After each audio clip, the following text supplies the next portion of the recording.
Hello everyone, and welcome back to the video by me, The Witcher George. Today I'm going to be talking about something that, well, I think it's quite an interesting area of the Witcher's lore, and it's something that is actually one of the more confusing areas of the Witcher lore. When I was doing research for today's video, I was like, this is actually such a broad subject, there's so much more to it than I ever even realized, and it's actually really hard to compile all of this information to create a kind of coherent, this is what this is, but I have tried my best, and that's what today's video is going to be about. So in today's video, I'm going to be talking about how do curses work. So the way I'm going to tackle this is I'm going to start by introducing the very basic idea of what a curse actually is. So in a very basic way, a curse is essentially a magic spell of some kind that is cast on someone and it inflicts some kind of persistent harm on them, and this can even be after death. And the most common way in which curses seem to manifest in The Witcher is a person will turn into some kind of monster, but it encompasses a wide array of areas. So as I said, in The Witcher, curses are quite a vague concept, but one of the ways in which they manifest, it can actually be seen in the Witcher bestiary in the form of cursed ones. And if you look in the bestiary, let's see, so there's berserkers, botchlings, lubberkins, the toad prince, archespores, ulfhedin, I think I'm saying that correctly, and werewolves. But there is of course far more than just what is classed as cursed ones in the Witcher 3 bestiary. As I said, curses are so broad they kind of go into a lot of different categories. So for example, there are werecats, which aren't mentioned, but they are actually within the Witcher universe. There is also wraiths, which I think is a big one of cursed things, especially in The Witcher. You have so many different quests involving this. I think the most famous of these quests, at least in my mind in The Witcher 3, is to do with a pester in the quest called A Tower Full of Mice.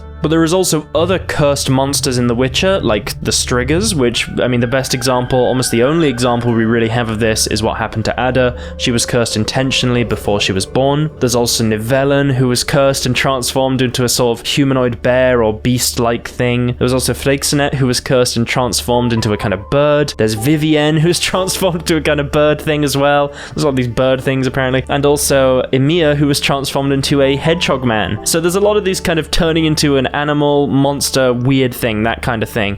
I mean, there was even Marlena who was cursed and turned into a wight, but it's debatable how much of a curse that is, or it was just Gaunter being Gaunter. But there is even more to curses than just this turning into a monster kind of thing. And as you can see, curses seem to be a very broad term, but there does seem to be some essential components that I have listed, and I hope this is enough. If there's any I'm missing, let me know. So, curses can be intentional. So for example, in the Wolf in Sheep's Clothing quest, which is with Morkvarg, you might remember this when you go there with Yennefer, and then this guy's turned into a werewolf, and you're like, what is going on? Well, he was cursed intentionally by one of his crew, and you find this out if you do the quest in a certain way, and it was basically because his crew member just was like, this guy's horrible, I want to curse him. You kind of are led to believe it is the priestesses who did it, but it was actually just one of his crew members who didn't like him, basically. The second one, which I think is probably the most common one, is where it is accidentally caused by strong emotions or some kind of magical artifact.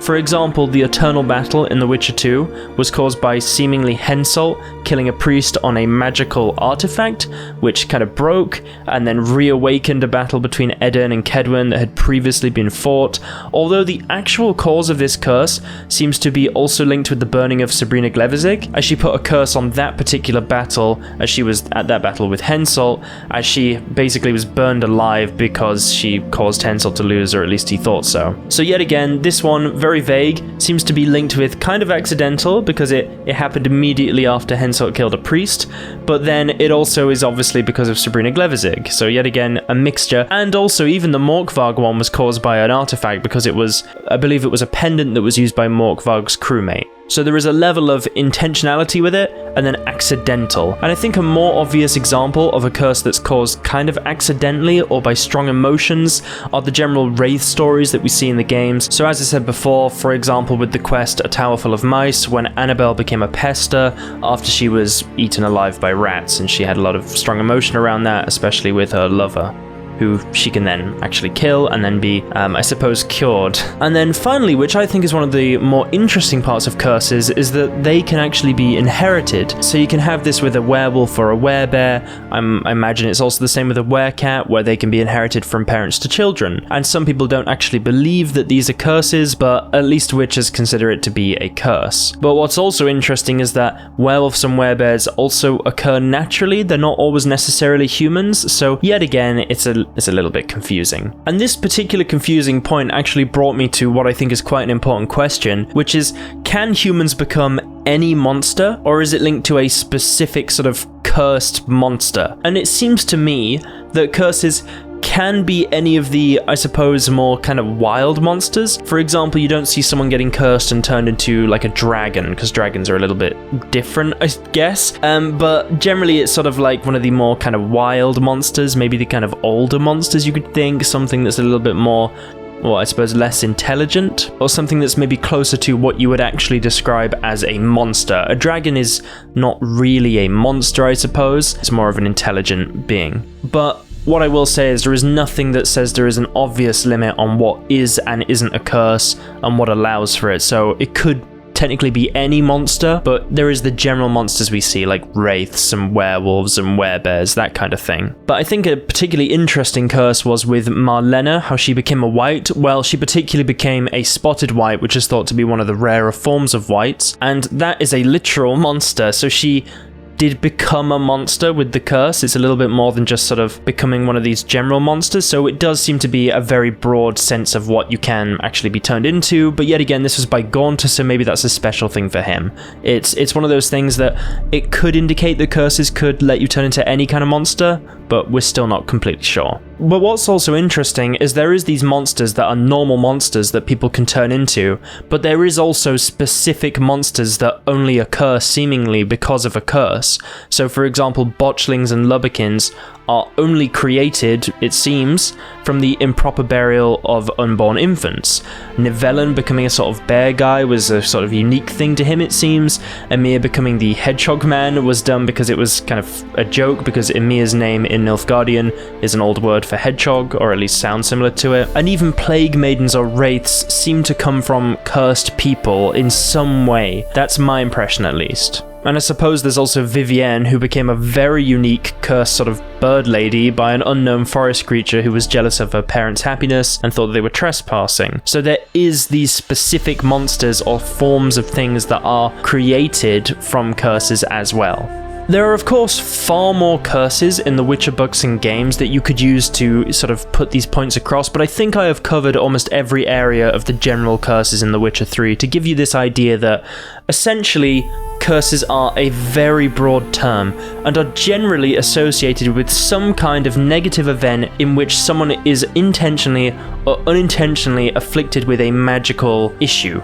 But I think what's important to remember in the Witch universe is that generally curses can be solved with certain rituals that are specific to that curse, and witches especially seem to have a lot of knowledge in solving them, and mages seem to have this knowledge as well. And it seems very specific to that curse. In fact, I would say that most magic users in general probably have some knowledge on how to solve curses, or I suppose be the ones that actually make the curses. But I was thinking specifically about druids. I imagine they have some knowledge of how to solve them. I also think someone like the Pella, who is a sort of druid. He's not a druid, but he uses kind of ritualistic magic, I suppose, or older kind of styles of magic. I wouldn't describe him as a mage, at least. And I'm sure that someone like him also has some general knowledge of how to solve curses. I think that a lot of local people in the Witcher universe have these kind of issues, and obviously they can't just go to a mage or a witcher every single time, and that's where these other figures will come in.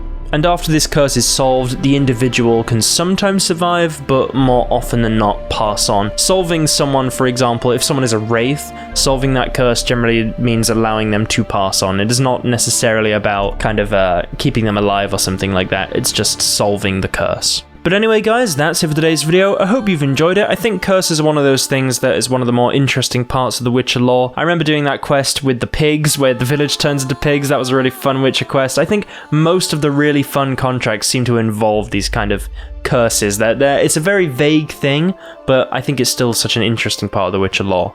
But yeah, thanks for watching, guys. I really do appreciate it. Be sure to check out my second channel for some videos I've done on there recently involving The Witcher. It's been really fun to make those kind of short, more fun videos, and if you guys are interested in that kind of thing, go and check it out. Let me know what you think. Check out my Twitter/X. Check out my Discord. Really appreciate that, guys. It really does help. Like today's video. Subscribe for more. Lets me know you want to see them. Lets me know you enjoyed it. I really do appreciate it, guys. Thanks for watching, and I'll see you in the next one. Have an awesome rest of the week.